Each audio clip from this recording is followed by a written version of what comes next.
কিছুদিন আগে বাংলার রাজনৈতিক দলগুলিকে বিএলএর তালিকা সিইও দপ্তরে পাঠানোর নির্দেশ দেয় কমিশন।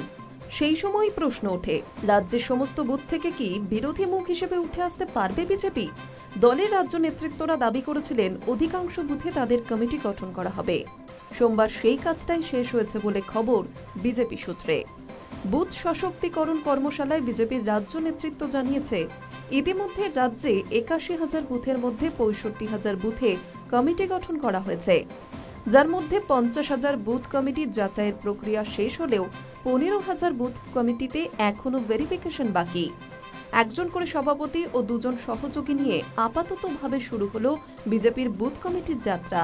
কিন্তু বাদ পড়ল কোন এলাকা? সংখ্যালঘু বুথেই কি সাংগঠনিক দুর্বলতা? রাজ্য বিজেপি যদিও তা মানতে নারাজ। তাদের দাবি, সন্ত্রাস কবলিত এলাকায় কাজ করা যাচ্ছে না, আর সংখ্যালঘু বুথে কমিটি গঠনের কাজ চলছে। শুধু কমিটি গঠন হলেই হবে না, প্রয়োজনীয় সাংগঠনিক জোর তৈরি ও ভালো পারফরমেন্সের প্রয়োজন। এবার বুথে বুথে কমিটি গঠনের পর সেই নিয়ে ভাবিত বাংলার গেরুয়া শিবির। সূত্রের খবর, আগামী ১৬ থেকে ২২ আগস্ট পর্যন্ত জেলা পর্যায়ে বুথ কমিটি সদস্যদের প্রশিক্ষণ দেওয়া হবে।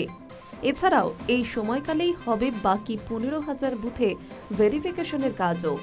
আর সেই প্রশিক্ষণের পরেই এন্ট্রি নেবে পারফরমেন্স গ্রেড। এদিনে বুথ কমিটি সংক্রান্ত আয়োজিত কর্মশালায় বাংলায় বিজেপির কেন্দ্রীয় পর্যবেক্ষক সুনীল বনসাল জানিয়েছেন, সব নেতাদের সব ধরনের কাজের পারফরমেন্স কেমন তা মূল্যায়ন করা হবে। সেই ভিত্তিতে সকল নেতাদের গ্রেড প্রদানও করা হবে।